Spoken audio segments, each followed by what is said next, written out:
매일 집안을 막 어지럽히는 개구쟁이 아들을 둔 엄마가요, 어린 자녀에게 회초리를 들자니 그건 또 아닌 것 같고, 그래서 조용히 대화로 아이를 데려다 놓고 한 이야기를 들려줬어요.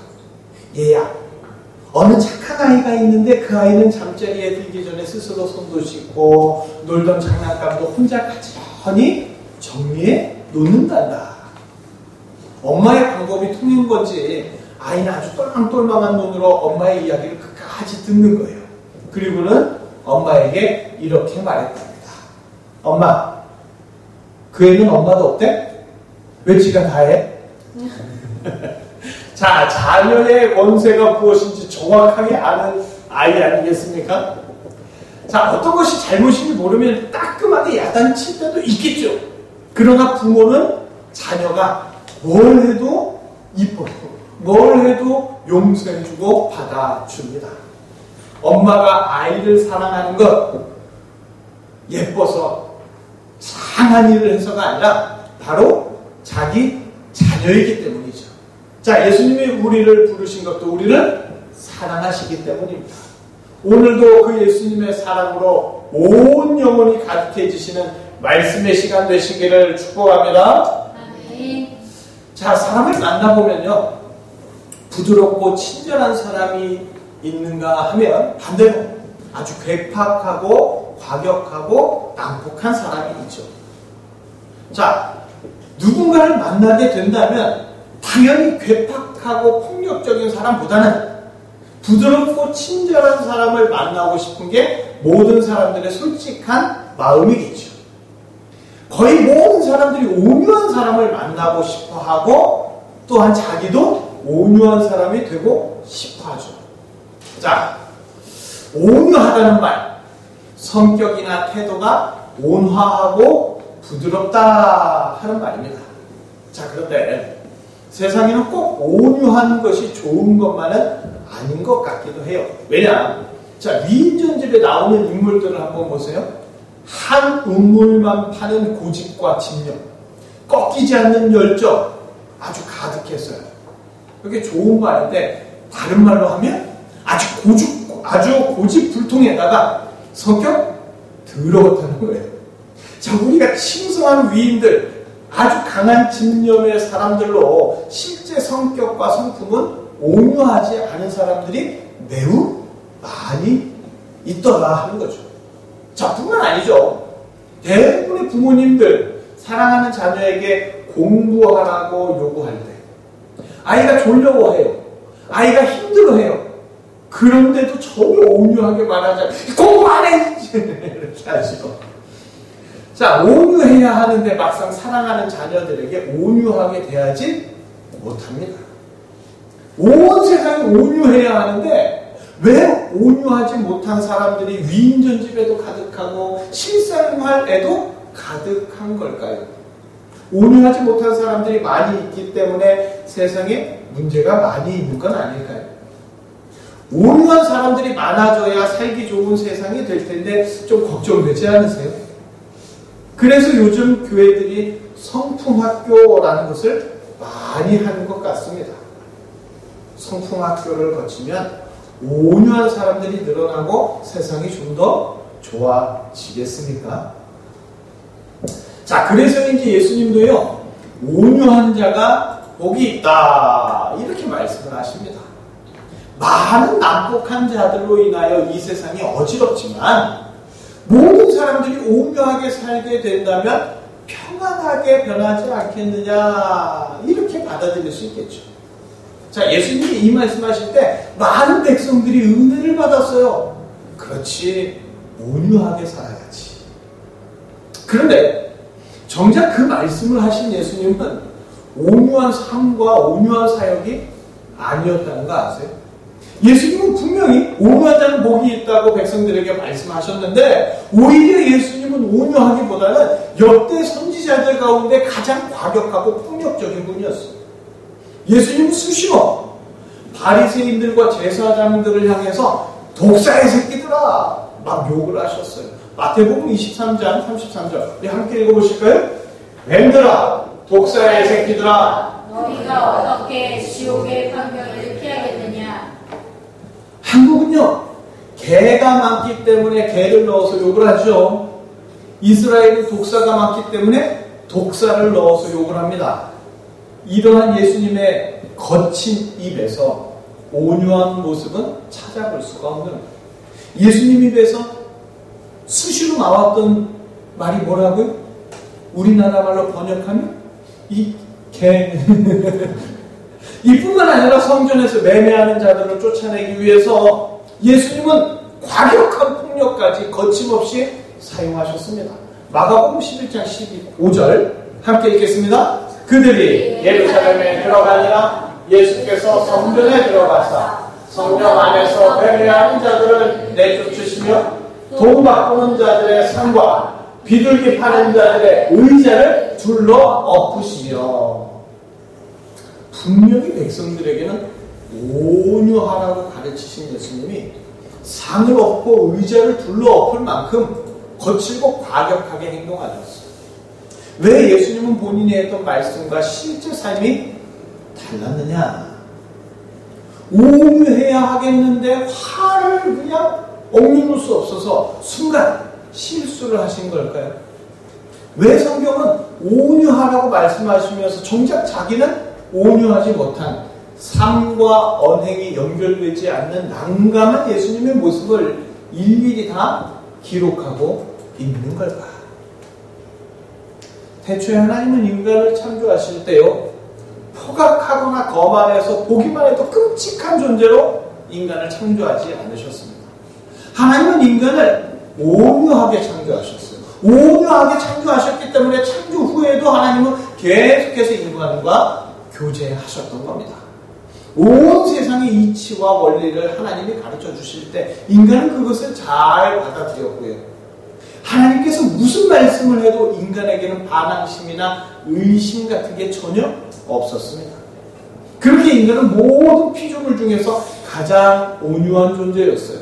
그런데 인간에게 조금씩 하나님이 하신 말씀에 대해서 점점 의구심이 들어오기 시작했습니다. 과연 하나님의 말씀이 정말 다 맞는 걸까? 하는 그런 의심들이 슬그머니 들어온 거죠. 사탄이 뱀을 통하여 주는 의심의 말들이 마음속에 차곡차곡 쌓이면서 하나님이 주시는 말씀은 점차 마음에서 밀려 사라져 나갔습니다. 그리고 마침내 인간이 하나님을 거부하게 되면서 인간의 타락은 그렇게 시작되었죠. 하나님을 받아들이지 못하고 온유함을 잃어버린 타락한 인간. 이제 서로 미워하고요, 서로 죽이고자 하는 전쟁을 끊임없이 하는 서로 끔찍한 관계가 되어버렸습니다.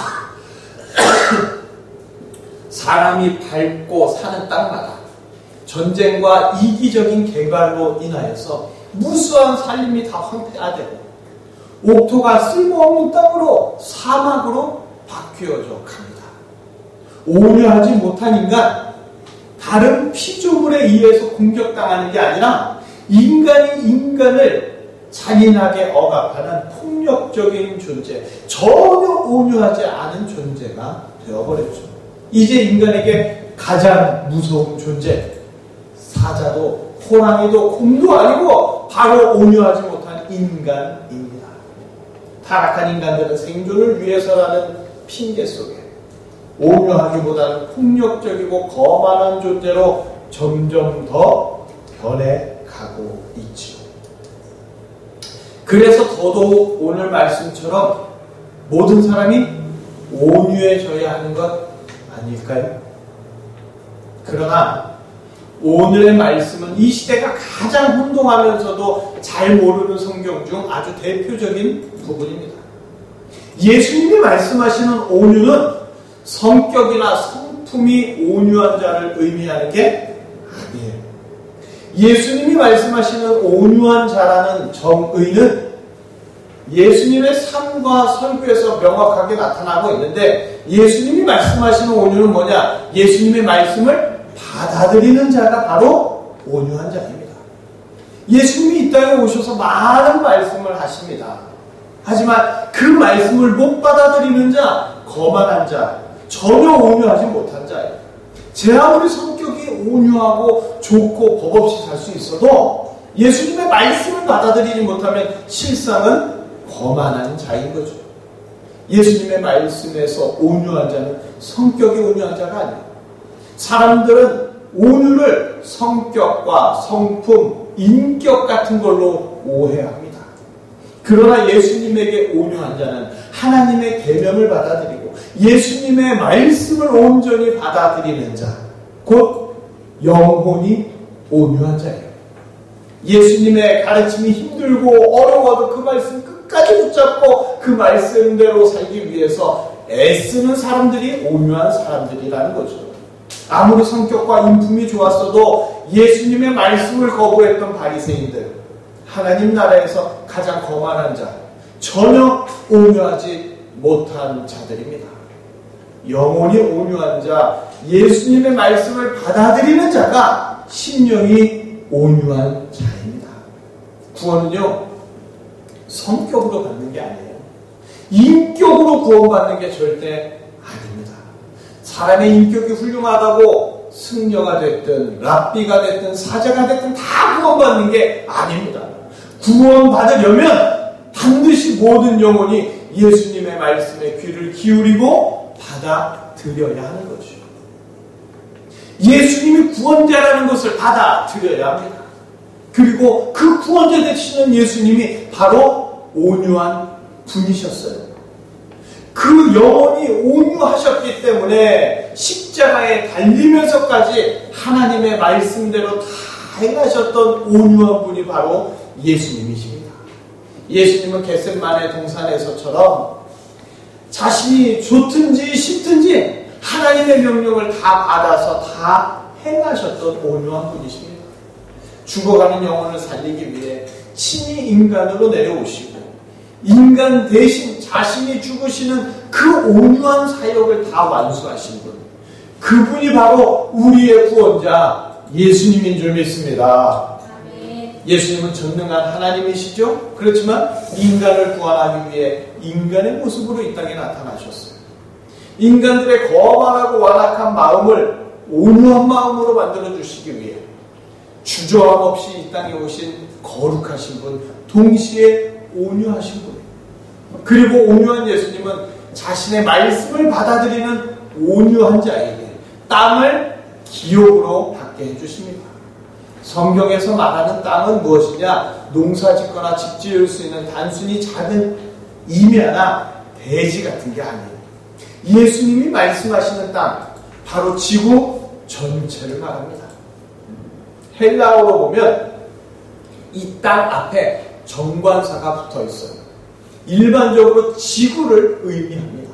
다시 말해서 온유한 자에게, 곧 예수님의 말씀을 받아들이는 자에게 온 세상을 주시겠다는 거예요.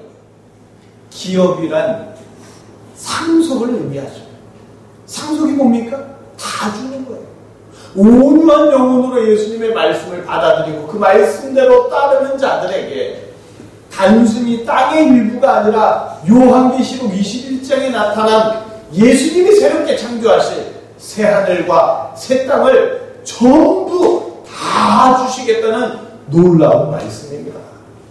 인간은 마음에 드는 사람에게 작은 땅 정도를 줄 수 있을지 모르겠지만 전능하신 예수님은 인간의 완악하고 거만한 마음을 고쳐주실 뿐만 아니라 온유한 마음이 되어서 예수님을 받아들이게 되면 새하늘과 새 땅을 상속해 주시겠다는 전능자의 말씀을 선포해 주십니다.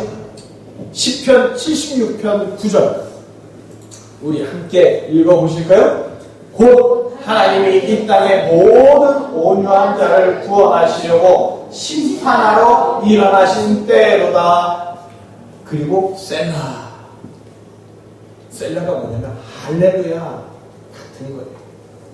자, 이 놀라운 상속의 약속, 오직 하나님과 동등하신 예수님만이 온유한 자들에게 해주실 수 있는 기쁨과 희망의 약속인 줄 믿습니다. 아멘. 예수님은 말씀하실 때마다 자신의 말을 받아들이지 못하는 자들을 너무나 가슴 아파하셨어요. 예수님의 말씀을 들어야 영원히 살고 새하늘과 새 땅에 들어갈 수가 있을 텐데, 그런데도 인간들은 예수님의 말씀을 거부하는 거예요. 예수님이 하시는 말씀에 의구심을 품으면서 예수님이 하시는 말씀을 귀를 기울여 듣지 않습니다. 그렇게 인간들이 죽어갈 때 그 죽음의 길에서 벗어나라고 부드럽게 말하면 당연히 들리지가 않겠죠. 귀머거리고 눈먼 자가 찻길 중앙으로 막 걸어가고 있다면 아무리 소리쳐도 듣지 못할 때 달려가서 강한 팔로 잡아 끌어야 하지 않겠습니까? 그래서 예수님은 말로 해서 안 되는 자들에게 더 세게 말하셨던 거예요. 성전에서 상과 의자를 엎어서라도 죽음의 매매에 갇혀있는 자들을 살리고 싶으셨습니다. 하지만 사람들은 예수님이 너무 거만하고 폭력적이라고 비난하고 비판했지요. 어린아이가 달려오는 버스를 모르고 찻길로 걸어가고 있을 때 진정으로 온유한 자라면 그 아이를 밀쳐내고 버스를 피하게 해주어서 살려내야죠. 무릎에까지 팔꿈치가 까지더라도 차에 치지 않도록 해주어야죠. 예수님은 그렇게 죽음에서 밀쳐내고 죄악에서 밀쳐내셨는데, 사람들은 과격하게 밀쳐내는 예수님의 행동과 말이 온유하지 못하다고 비난했습니다. 완악하고 거만해서 죽음의 길로 걸어가는 백성들을 건져내기 위해 예수님은 온유한 마음으로 자신의 삶을 불태워서 살려주고자 애쓰셨지만, 오히려 예수님은 거만한 자다, 폭력적인 자다, 온갖 욕과 비방을 다 당하셔야만 했습니다. 죄인들을 위해 온유하게 십자가에서 순종하며 대신 죽으셨지만, 오늘날까지도 사람들은 예수님이 자기 죄로 거만했기 때문에 십자가에서 죽임당했다고 고소해하고 히득거리면서 살아갑니다. 자, 오늘 본문이 말하는 온유한 자에 대한 예수님의 가르침은요, 단지 인격적인 가르침만 있는 것이 아닙니다. 이 말씀은 예수님이 감당하실 역할 8가지 중에 하나인 거죠. 성경은 단순히 맹자왈 공자왈하는 윤리책 수준이 아니라 성경은 너무나도 소중한 구원의 비밀을 말하고 있습니다. 그것도 다름 아닌 새하늘과 새 땅의 비밀. 곧 성경은 예수님이 어떤 분인지, 어떤 역할로 어떻게 인간들을 구원해 주실 것인지 분명하게 기록하고 있습니다. 온유한 자라고 하실 때 백성들을 향한 뜻도 있었지만, 이 말씀 안에는 예수님이 어떻게 인간을 구원하는지 자신에 대한 사역, 즉 예수님께서 죄인들에게 온유함으로 사역하시겠다는 의미가 포함되어 있는 겁니다. 죄인들을 협박하거나 폭력을 사용하거나 겁주어서 어쩔 수 없이 구원의 길로 가도록 인도하는 게 아니라, 회개하는 죄인들에게 인자하게 대해 주셔서 그들을 품어주시겠다는 크고 놀라운 의미가 그 안에 숨겨 있습니다. 예수님은 자신의 죄를 고백하는 모든 죄인들을 항상 온유함으로 받아주셨습니다. 거만한 바리새인들은 세리와 창녀들을 멀리하고 욕하면서 회당에도 못 들어오게 했지만, 예수님은 세리와 창녀들을 온유함으로 자신의 품에 꼭 품어주셨습니다. 그리고 죄인들을 비난하는 거만한 영혼의 바리새인들, 교만한 영혼의 제사장들에게 결코 예수님은 온유하게 말씀하지 않으셨어요. 그래봐야 듣지 않으니까. 바리새인들은 온유한 외형, 온유한 인격을 갖춘 것처럼 보였을지 몰라도 실제 그들의 영혼은 세리와 창녀처럼 온유하지 않았기 때문에 예수님은 그들에게 독사의 새끼들아 강하게 말씀하셨습니다. 회개하고 돌아오는 세리와 창녀들을 지켜주고자 바리새인들의 거만한 말들을 독사의 새끼들이라고 차단해 주시면서 세리와 창녀처럼 예수님의 말씀을 받아들이는 온유한 자들에게 새하늘과 새 땅이 상속되리라고 놀라운 선포를 해 주셨습니다. 이 상속을 위해 온유하신 예수님, 십자가에서 죽어야 하는 그 사명 다 받아들이시고 처참하게 죽으셨습니다.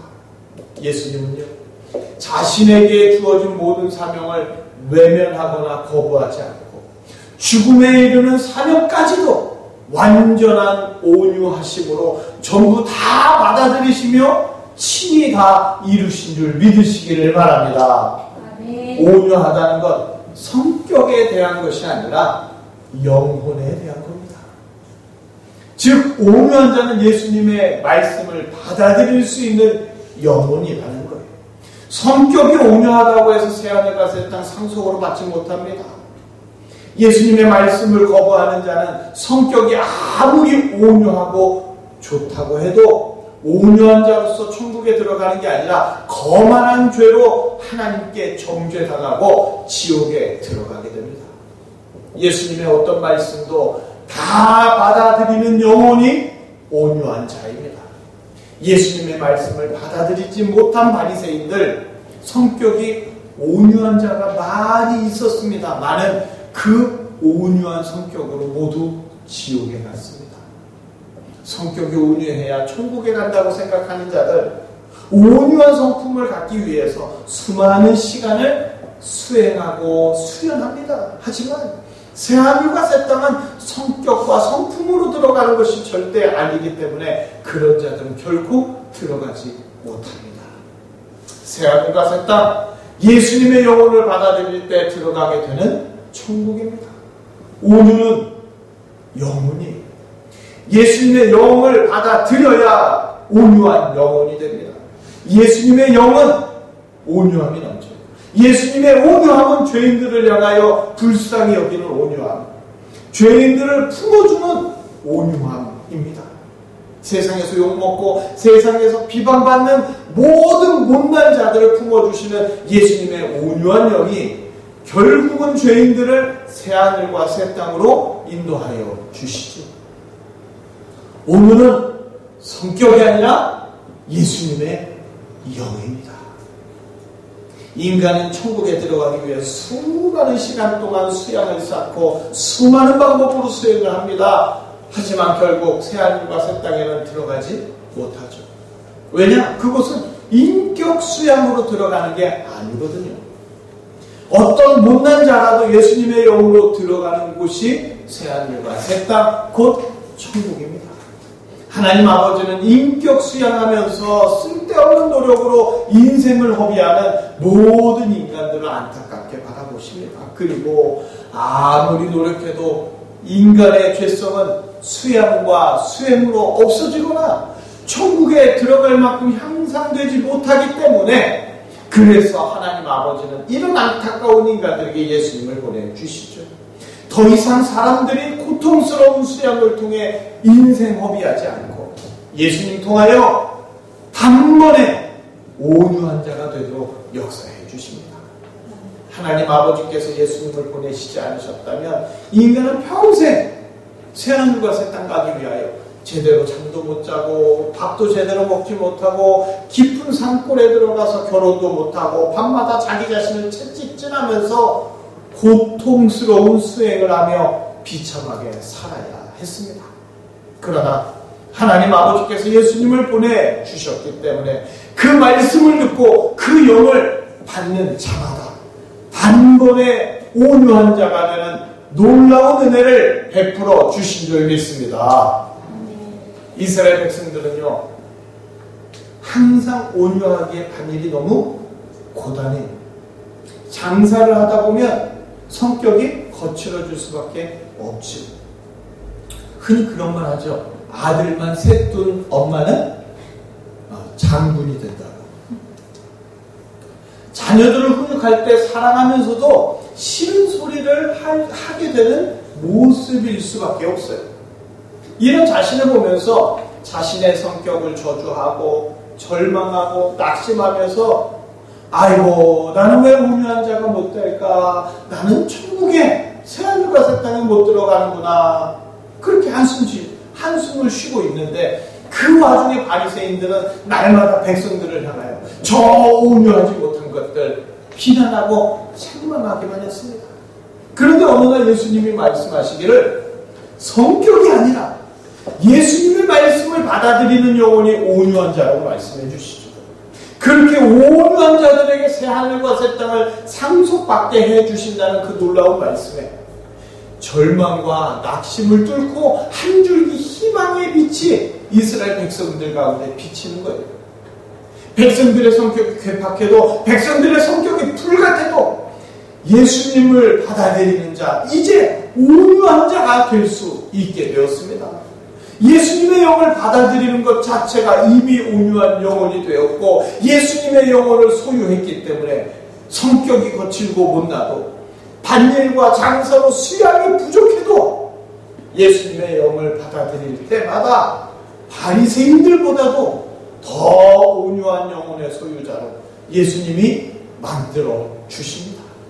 이제 백성들은 수십 년간 인격 수양으로 온유해지는 게 아니라 예수님으로 인하여 단번에 온유한 영혼을 소유하게 되어서 너무나도 기뻐하면서 어쩔 줄 몰라 합니다.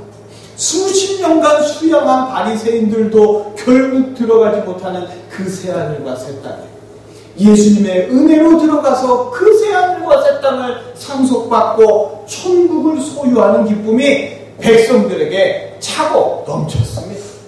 시편 37편 11절 우리 함께 읽겠습니다.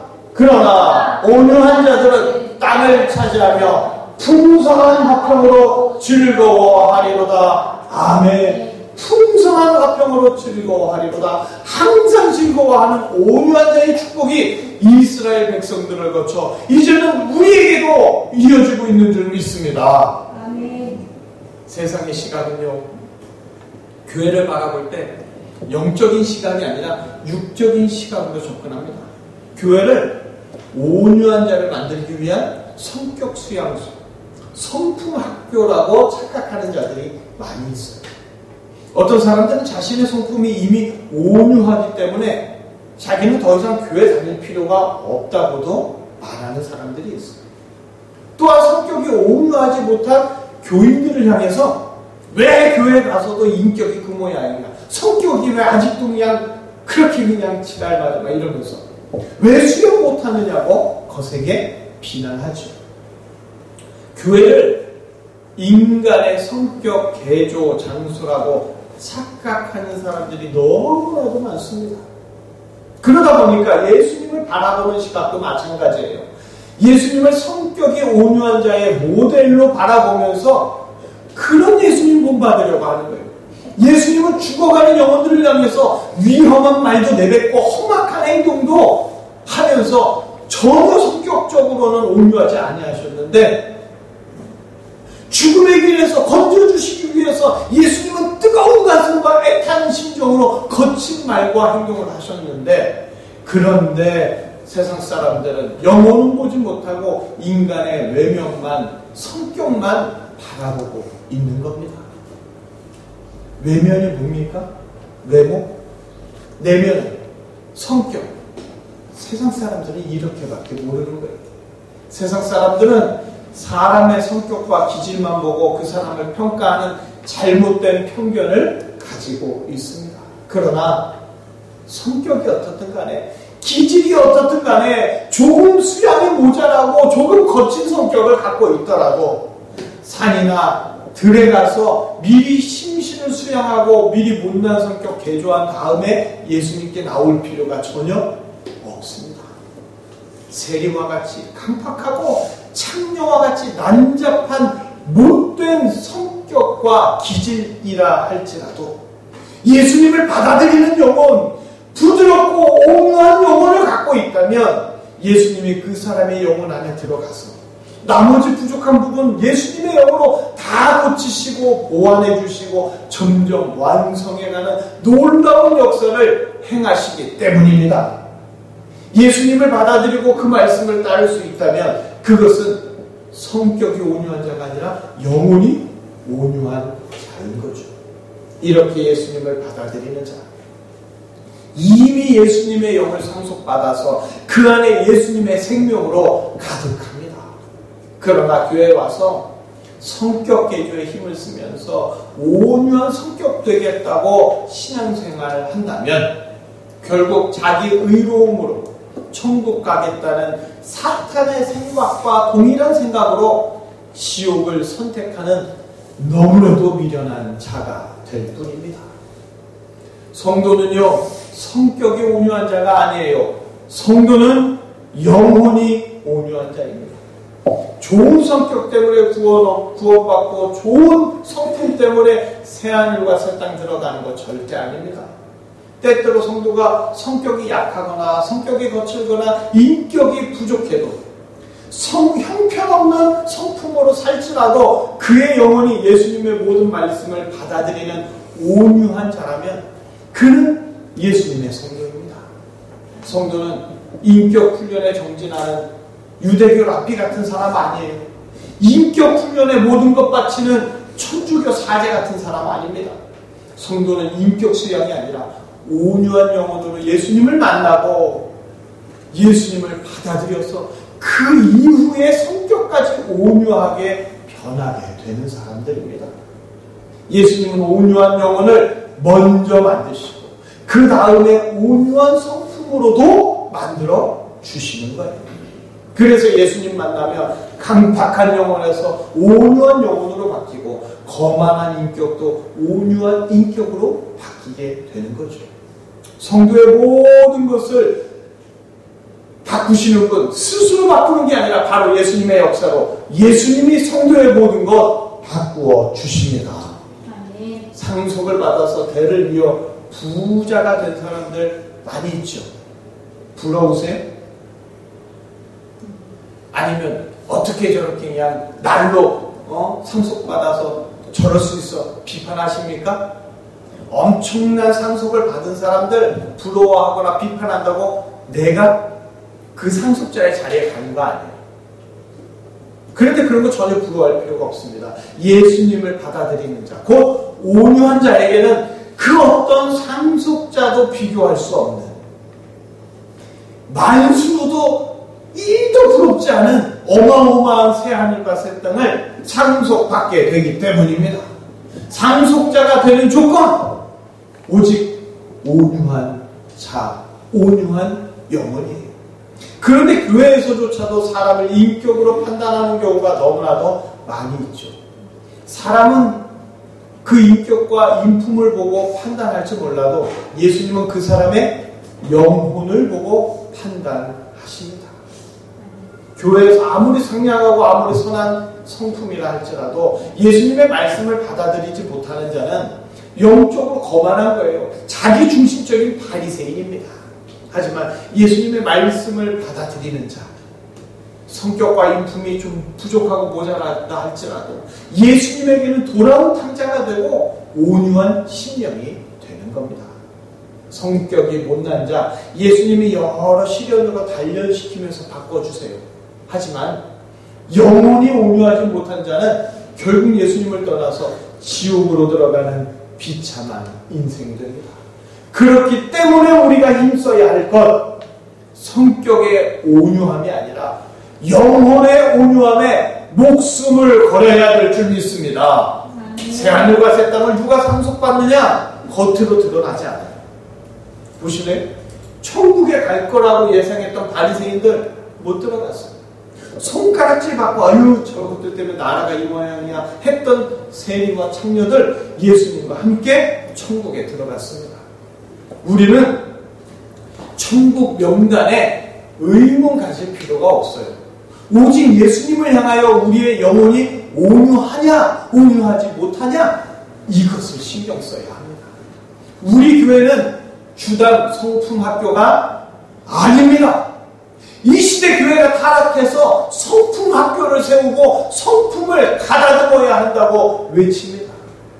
예수님의 성품 본받아야 된다고요. 근데 예수님 성품 더러웠다는 거예요.